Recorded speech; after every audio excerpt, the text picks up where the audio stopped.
জুলাই চার্টারের এবং গণভোটের বিষয়ে সংবিধানে নাই, এইসব বিষয়ে যদি প্রশ্ন করা হয় এবং রাষ্ট্রপতির আদেশ দেওয়ার যে ক্ষমতা সংবিধানে নাই, যে এই যে অধ্যাদেশগুলো জারি হয়েছে 133টা, এটা কি রাষ্ট্রপতি দিতে পারেন?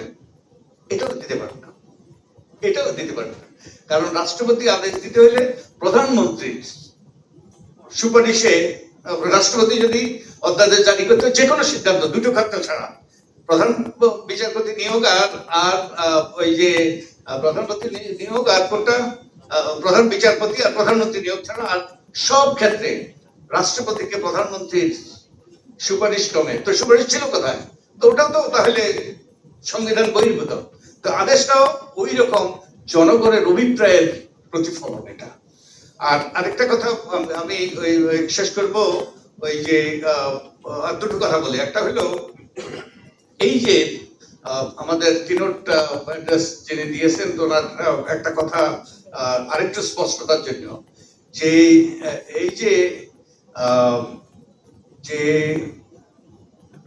আমাদের যে অভ্যুত্থান হলো, এখন এই অভ্যুত্থানটা ওই যে একটা প্রশ্ন করা হয়, এটা কি বিপ্লব কিনা?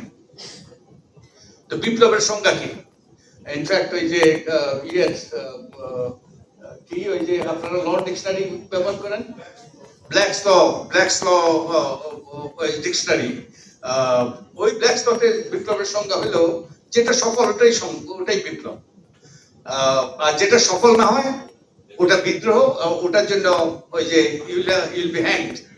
আপনার তো আমাদের জুলাইতে যেটা ঘটেছে সেটা বিপ্লব, কারণ এটা সফল হয়েছে। এবং সফল হলে বিপ্লব যখন হয়, দি ওল্ড অর্ডার ইজ গন। যদিও আনুষ্ঠানিকভাবে আমাদের সংবিধান বাতিল করা হয়নি, কিন্তু বিপ্লবের পর old order is gone and room for new order. তো আমি বলবো, আমার হাম্বল অপিনিয়ন হলো, আমরা যে সংবিধানটা ব্যবহার করছি for the sake of continuity, যাতে ধারাবাহিকতা রক্ষা হয়, কিন্তু আমরা সংবিধান মানতে বাধ্য নই, কারণ it's a new order, room for a new order, একটা বিপ্লব হয়েছে। আর শেষ কথা হলো এই যে ইয়ের কথা বলা হয়, note of dissent, minority views. আমি তো বললাম মিনিমাম 2/3 মিনিমাম, এবং অধিকাংশ বড় দলের 2/3, অধিকাংশ বড় দলের অধিকাংশ দলের মতামতের ভিত্তিতে যেগুলো গৃহীত হয়েছে সেগুলোকে ঐক্যমত বলা হয়েছে। এবং নোট অফ ডিসেন্টটা হলো minority view. Minority view, it's a minority view.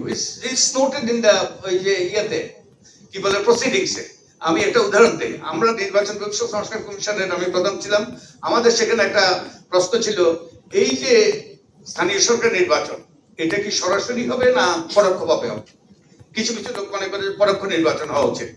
তো আমরা 8 জনের মধ্যে 7 জন ছিলাম একমত, আর আমাদের একমত ছিলেন, একজন ছিলেন দ্বিমত।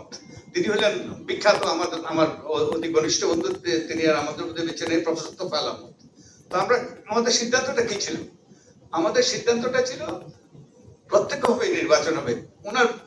ওনার বক্তব্যটা, ওনার মতামতটা আমরা ওই যে আমাদের প্রসিডিংসে লিখেছি, আমাদের সুপারিশে লিখেছি, কিন্তু সিদ্ধান্ত হলো ওভারহোলিং মেজরিটির ভিত্তিতে।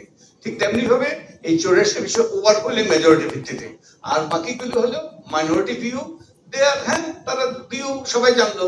এবং ওর পরে যে ওখানে যে একটা লেখা আছে, ওই যে একটা লেখা যুক্ত করা হয়েছে, অবশ্য কোনো রাজনৈতিক দল বা জোট তাদের ইশতেহারে উল্লেখ পূর্বক যদি জনগণের ম্যান্ডেট লাভ করে, তাহলে তারা সেই মতে ব্যবস্থা গ্রহণ করতে পারবে।